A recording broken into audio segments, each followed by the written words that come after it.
My name is Michael Bryan II. This is Calculus 1000, Challenge 2016.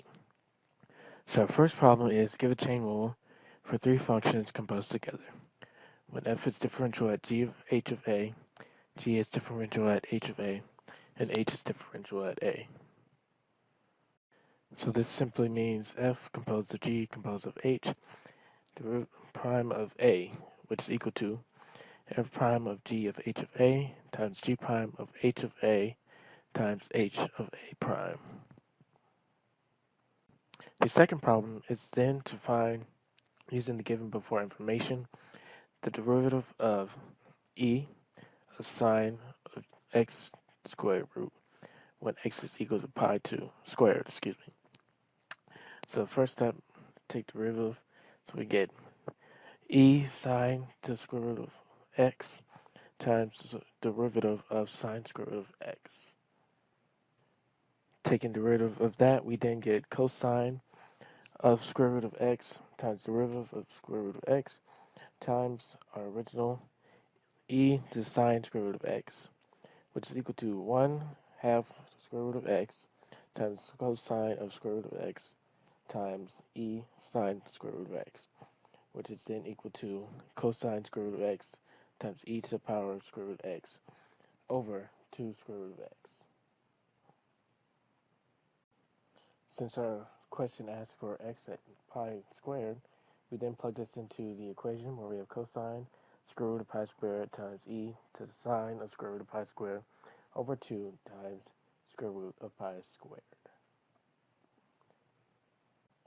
The square roots cancel out because of squares, which leaves us with cosine of pi times e to the sine of pi over 2 pi, which gives us -1 times e to 0, which is equal to -1 over 2 pi. Our third and final problem, find 2 points where the curve x squared plus xy plus y squared equals 7 crosses the x-axis and show that the tangents at these points are parallel. What is the common slope? So we look at this and we see that we know since it has to be has to cross the x-axis, that 0 has to be equal at some point.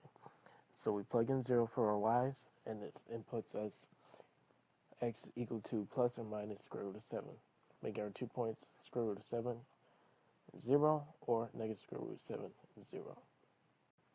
We're then going to take the derivative of the equation, which gives us 2x plus x dy dx plus y dx over dx, which is equal to x dy of dx plus y.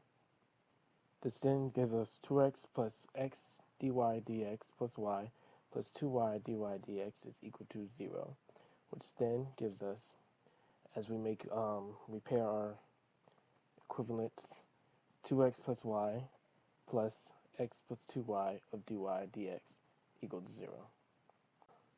We then set everything equal to y, derivative of y over dx, dy over dx, which is then equal to negative 2x minus y over x plus 2y. We're then going to plug in our x value just to make this easy, and that will give us negative 2 times square root of 7 minus 0 over square root of 7 plus 2 to 0, which equals 2 over 5. And I believe that 2 should actually be negative, excuse me for that.